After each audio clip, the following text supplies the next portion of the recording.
Tomorrow, the Navajo Nation begins a 3-week stay-at-home lockdown. Health officials there are warning of uncontrolled spread of COVID-19 across its vast land, which, as you see, stretches across several southwestern states. So far, more than 13,000 coronavirus cases have been confirmed in the Navajo Nation. Nearly 600 people have died. Jonathan Nez is president of the Navajo Nation and joins us now from Window Rock, Arizona.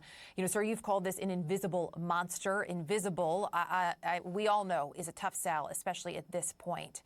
Moving forward with this new 3-week lockdown, there are other measures you have in place as well. How do you enforce those at this point? Well, we're hopefully having our local officials and leadership and also our community members holding each other accountable. There's only so much resources the Navajo Nation has to enforce these public health emergency orders. But we've done it before. This United States of America now is going through its third wave. Here on the Navajo Nation, we're just announced that we're going through our second wave. So we here on Navajo managed to not go through one of the waves that we went through, this country has gone through. And so it's because of the Navajo people adhering to these very tough public health emergency orders that have been put in place. And so we're right now in a curfew, and starting tomorrow will be a full lockdown for the next 3 weeks. And there's just skyrocketing numbers all around the Navajo Nation in the 4 states. And in order for us to be precautious, we have to do these very tough measures on our people. And so we're just wanting to let everybody know that now's not the time to come and visit your relatives here on the Navajo Nation, or even visitors to come and sightsee.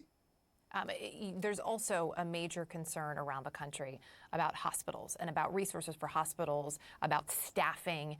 This has always been a concern, too. Where do you stand right now in terms of healthcare, what's available for folks, and what are you most concerned about?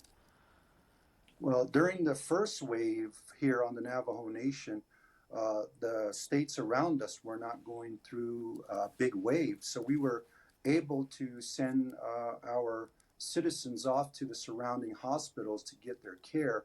Now that many of these hospitals around the Navajo Nation are seeing an increase in hospital usage, our fear is that we might not be able to send some of our citizens that need immediate health emergency care off the nation. So we're building up here on Navajo Nation with the limited resources that we have.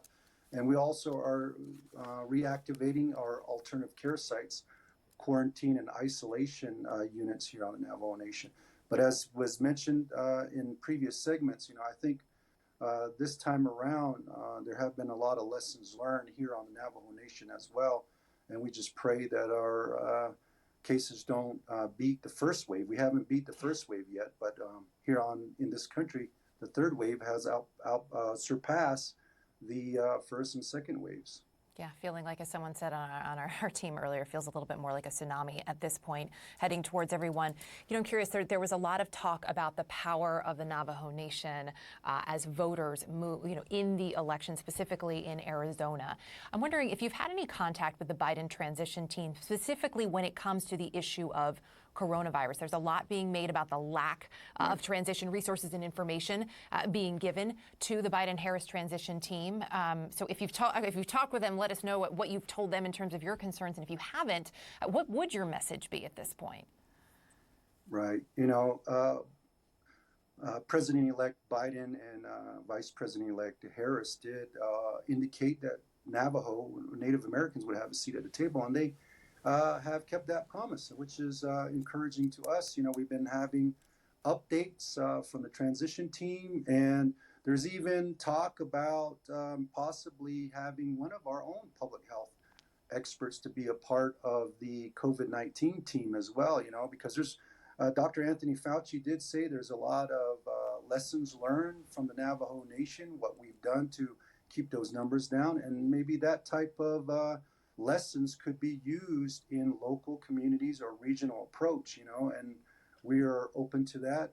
But now our focus is on the second wave, and we just appreciate the Navajo people for adhering to the public health emergency orders that are put in place, and for the next 3 weeks, we're going to do our very best to bring those numbers down. We're wishing you the best in all of that, and we hope to see those numbers decline. President Jonathan, as always, appreciate you taking the time to join us. Thank you. Thank you, Erica.